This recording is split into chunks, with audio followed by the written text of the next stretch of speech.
توجہ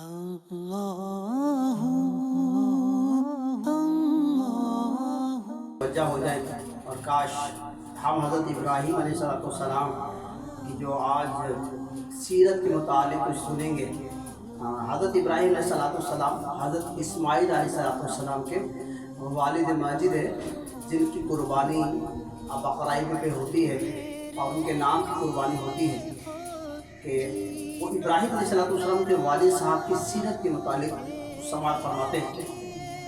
حضرت ابراہیم علیہ السلام جس گھرانے میں پیدا ہوئے اس گھرانے میں بتوں کو پوجا جایا کرتا تھا اور بتوں کو خدا مانا جاتا تھا. ایک مرتبہ ایسا ہوا کہ میلہ تھا اور میلے میں سب نے جانا تھا. حضرت ابراہیم علیہ السلام سے بھی کہا کہ میلے میں چلیے، لیکن حضرت ابراہیم علیہ السلام میلے میں نہیں گئے اور باقی سب لوگ چلے گئے. ابراہیم علیہ السلام جو بتوں کی پوجا کیا کرتے تھے، جس جگہ جا کے آپ اس بت خانے میں گئے اور اس بت خانے میں جا کے دیکھا کہ ان بتوں کے آگے بہت سارا کھانا موجود ہے، تو آپ نے کہا کہ اتنا سارا کھانا موجود ہے، آپ اسے کھانا کھاؤ. کھانا کھاتے کیوں نہیں؟ لیکن جواب کوئی نہ آیا. آپ نے کلہاڑا اٹھایا اور جتنے بھی بت تھے سب بتوں کو توڑ دیا ایک بت کے علاوہ. آپ نے وہ کلہاڑا لیا اور بڑے بت کے کاندھے پہ رکھ دیا اور وہاں سے چلے گئے. جب لوگ میلے سے واپسی آئے اور اپنے بت خانے میں گئے، وہاں دیکھا کہ سارے کے سارے بت ٹوٹے ہوئے ہیں. وہ بڑے حیران ہوئے، پریشان ہوئے کہ آخر یہ معاملہ کس نے کیا ہوگا. معلومات کرنے پر اور انہیں اندازہ ہو گیا کہ ایک بندہ ہے جو ہمارے بتوں کو مانتا نہیں، تسلیم نہیں کرتا، یہ یقیناً ابراہیم کا ہی کیا دھرا ہے. حضرت ابراہیم علیہ السلام کو بلایا گیا. حضرت ابراہیم علیہ السلام آئے، ان سے سوال کیا گیا تم نے ہمارے بتوں کو کیوں توڑا؟ تو ابراہیم علیہ السلام نے بڑے پیارے انداز میں جواب دیا کہ جس کے پاس اسلحہ ہے اس سے سوال کرو، یعنی کہ جس کے کاندھے پہ کلہاڑا موجود ہے، جو تمہارے بتوں کا سردار ہے، بڑا بت ہے، اس سے پوچھو کہ اسی نے سب کو مارا ہوگا. تو سب یک زبان ہونے لگے، اے ابراہیم تمہیں نہیں پتا کہ ہمارے بت بولتے نہیں؟ اللہ اکبر. ابراہیم علیہ السلام جس دعوت کو دینا چاہ رہے تھے وہ اب اسی انداز میں خود بول پڑے کہ دیکھا کہ ہمارے بت تو بولتے نہیں ہیں، تم جواب دو. ابراہیم علیہ السلام نے فرمایا کہ میں اسی لیے تو کہتا ہوں کہ تمہارے بت نہیں بولتے، تم انہیں خدا نہ مانو، انہیں خدا نہیں مانو. جس خدا کو میں مانتا ہوں اس کا کلمہ پڑھو. لیکن وہ غصے میں آ گئے اور زیادہ غصہ آیا تو انہوں نے آپس میں ایک مشورہ کیا. مشورے میں اور یہ بات دیکھی اور اس کا فیصلہ کیا گیا کہ آیا کہ ابراہیم کو سزا کیا دی جائے.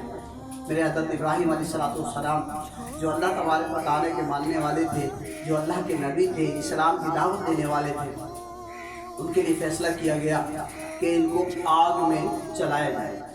اور جب اعلان کر دیا گیا کہ لکڑیاں اکٹھی کی جائیں تو بتوں کے ماننے والے، شرک کرنے والے لوگ اور بتوں کی پوجا کرنے والے لوگ، بچے، بوڑھے، عورتیں، جوان، سب نے لکڑیاں اکٹھا شروع کر دی. اور لکڑیوں کو ڈھیر اتنا زیادہ ہو گیا کہ وہ پلاٹ پورا لکڑیوں سے بھر گیا اور بہت اونچائی تک وہ لکڑیاں پہنچ گئی. اب ابراہیم علیہ السلام کا معاملہ تھا کہ آپ کو اس میں ڈالنا تھا.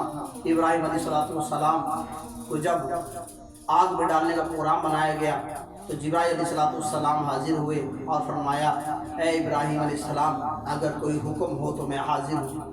کہا کہ آپ کس کے حکم سے آئے ہیں؟ کہا کہ اگر کوئی بات ہے تو مجھے بتائیے، میں انشاءاللہ آپ کی امداد کروں گا. لیکن ابراہیم علیہ السلام نے فرمایا کہ میرا اللہ مجھے دیکھ رہا ہے اور میرا اللہ اگر اس پہ راضی ہے تو میں اپنے رب العزت سے راضی ہوں. آپ کو آگ میں ڈال دیا گیا. پہاڑوں کے فرشتے، بارشوں کے فرشتے آئے اور انہوں نے کہا کہ میں اللہ کے حکم سے اگر آپ فرمائیں تو میں بارش کرتا ہوں تاکہ یہ آگ ٹھنڈی ہو جائے، ختم ہو جائے. لیکن آپ نے کہا کہ میرا رب قدیر بہتر فیصلہ کرنے والا ہے، بہتر جاننے والا ہے، میں رب کی رضا پہ راضی ہوں. اللہ اکبر. جب یہ سارا ماجرا ہوا تو میرا رب بھی بڑا مہربان ہے، میرا رب بھی بڑا شفیق ہے. اس نے دیکھا کہ میرا خلیل، میرا دوست قربانی دینے کے لیے تیار ہے، آگ میں جانے کے لیے تیار ہے. تو میرے رب عز و جل نے فرمایا اے آگ ٹھنڈی ہو جا، اور اتنی بھی ٹھنڈی نہ ہو کہ اس کو ٹھنڈ لگے. اللہ اکبر وہ آگ ٹھنڈی ہو گئی اور ابراہیم علیہ السلام اس آگ میں موجود ہے، آگ بھڑک رہی ہے، لوگ دیکھ رہے ہیں کہ ابراہیم علیہ السلام آرام سے بیٹھے ہوئے ہیں۔ اللہ اکبر اللہ اکبر۔ یہ ماجرا دیکھنے والوں نے اور روایت میں موجود ہے، کچھ کہتے ہیں کہ 7 دن تک وہ آگ بھڑکائی گئی، کچھ کہتے ہیں 40 دن تک وہ آگ جلی اور 40 دن بعد ابراہیم علیہ السلام باہر آئے۔ اللہ اکبر۔ اسی لیے تو کہا کہنے والوں نے، فانوس بن کر جس کی حفاظت ہوا کرے وہ شمع کیا بجھے گی جسے روشن خدا کرے۔ یہ دیکھیں اعتقاد، دیکھیں میرے ابراہیم علیہ السلام کا یقین کامل دیکھیں، اور میرے رب عز و جل کا اپنے محبوب کے لیے کتنا پیارا انداز، کہا فرمائے گا اے آگ ٹھنڈی ہو جا، گلزار ہو جا، اتنی بھی ٹھنڈی نہ ہو کہ اس کو سردی لگے۔ اللہ اکبر۔